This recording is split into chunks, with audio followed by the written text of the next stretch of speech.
Hi అండి, అందరూ ఎలా ఉన్నారు? ఈ వీడియో వచ్చేసి నేను మా పిల్లల కోసం అయితే పాన్ కేక్ అయితే చేశానండి. అది చిన్న క్లిప్ అయితే నేను వీడియో అప్లోడ్ చేశాను. అయితే అది రెసిపీ ఎలా అనేది నేను చూపిస్తున్నాను చూడండి. ఇక్కడ నేను ఆ పిండి అవి కలిపేటప్పుడు అయితే నేను వీడియో తీసుకోవడం మర్చిపోయానండి. పిల్లలకి నేను ఏదో హడావుడిగా చేసి పెట్టాలనుకున్నాను.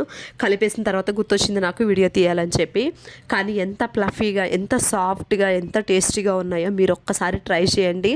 పిల్లలు ఖచ్చితంగా తినడానికి ఇష్టపడతారు. ఇది పెద్దవాళ్ళు కూడా తినొచ్చు. చాలా బాగున్నాయి. అయితే నేను దీనికి ఏమేమి తీసుకున్నానంటే, ఒక కప్పు గోధుమ పిండి తీసుకున్నాను. ఆ గోధుమ పిండిలో కొంచెం సాల్ట్, కొంచెం బేకింగ్ సోడా, కొంచెం బేకింగ్ పౌడర్ వేసుకోండి. తర్వాత నేను కిరాణా షాప్ నుంచి ఒక 10 రూపీస్ మిల్క్ పౌడర్ అయితే తీసుకొచ్చి 2 ప్యాకెట్స్ అయితే వేసానండి. మిల్క్ పౌడర్ వేసాను. తర్వాత పటిక బెల్లం కానీ బెల్లం కానీ మీ ఇష్టం. నేనైతే పటిక బెల్లం పౌడర్ అయితే వేసాను టేస్ట్కి సరిపడా. తర్వాత ఈ పిండిని మొత్తాన్ని కలపడం కోసం కాచి చల్లార్చిన పాలు అయితే నేను వేసానండి. ఈ పిండి లూజ్గా ఉండాలి. దోశ కన్సిస్టెన్సీ మనకు అందరికి తెలుసు కదా.